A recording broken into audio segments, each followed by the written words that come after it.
G'day there and welcome to Tim's Board Game Review episode 22. Now that I'm a father for the first time, I thought I'd review my first kids game. This game is called Crossbows and Catapults, which is a two-player kids battle dexterity game. It takes about half an hour to play. Now this game's actually been recently re-released as a Battleground Crossbows and Catapults War Starter Set, so you may still be able to find it available because this version is actually almost 30 years old.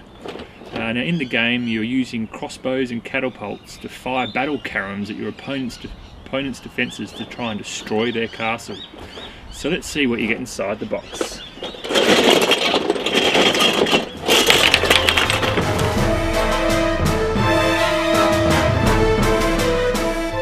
This is what you get inside the box. The dangerous crossbow and the nasty catapult used for launching battle carams at your opponent's castle.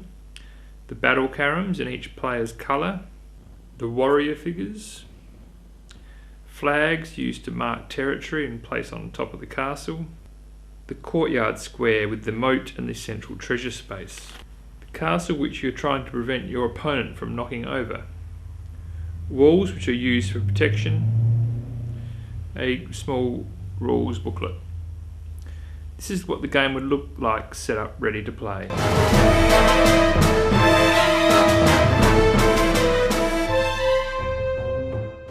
Now, to be honest, I can hardly ever remember actually playing this game as per the official rules. However, this is how the game is played according to the rules. Each player takes their own castle and places it on the treasure space of the courtyard. The four corners of each person's castle grounds are delineated by a flag, and a flag is also placed on the top of the castle.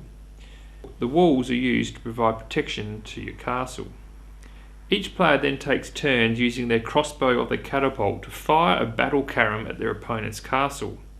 Obviously you try and wrap as many rubber bands around the weapon to supercharge them into doing some serious carnage.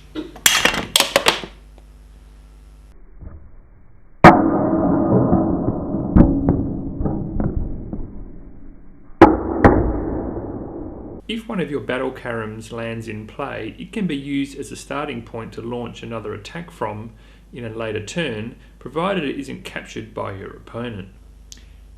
If you're able to hit one of your opponent's battle carams, you are able to take them as a prisoner. If you knock the flag off the top of the castle, they have to replace it, and you also are able to take one prisoner back. If you are able to land a battle caram onto your opponent's courtyard area, it becomes a spy. There are four possible ways to win. Players have to agree on which of these they will use at the start of the game. The simplest winning condition is to knock over your opponent's castle, and to be honest, this is the one that I almost always used. The more difficult version of this is to knock over the castle and then land a battle caram onto the opponent's secret treasure space. The third way to win is to get 4 spies into your opponent's enemy courtyard. The final way is to capture all of your opponent's battle carams as prisoners. To be honest, I pretty much ignored most of the rules and just had fun taking pot shots at each other until someone was able to knock over the opponent's castle.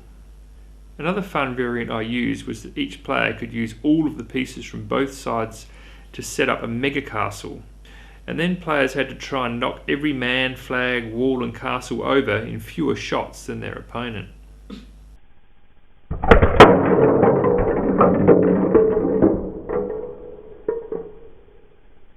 Now, there are a few issues about the game.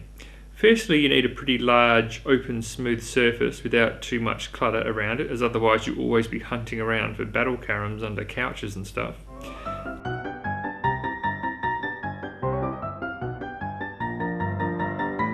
And I always found it hard to make the courtyard flat so that carams could actually easily slide onto it, as they become a bit buckled, so I pretty much never bothered using them. So here are my ratings for this game. Components at 8 out of 10, you get a lot of good stuff in the box. Luck factor, probably medium, as you can certainly make a lucky shot, but as with most dexterity games, you do become more skilled at it the more you play it. Fun factor, very high. It doesn't get much more fun than this in the true sense of the word. Complexity low, the official rules have a bit to them, but otherwise, hey, it's kids stuff. Depth low, not a lot here in the depth department. replayability medium. You'll certainly always have fun pulling this game out, and there are a few different ways to play it. I think certainly kids will get a lot more mileage out of it than perhaps adults, who may only want to play it a few times a year. Overall, I'd give this game an 8 out of 10. This is the rating I'd give it for its target audience, which is kids.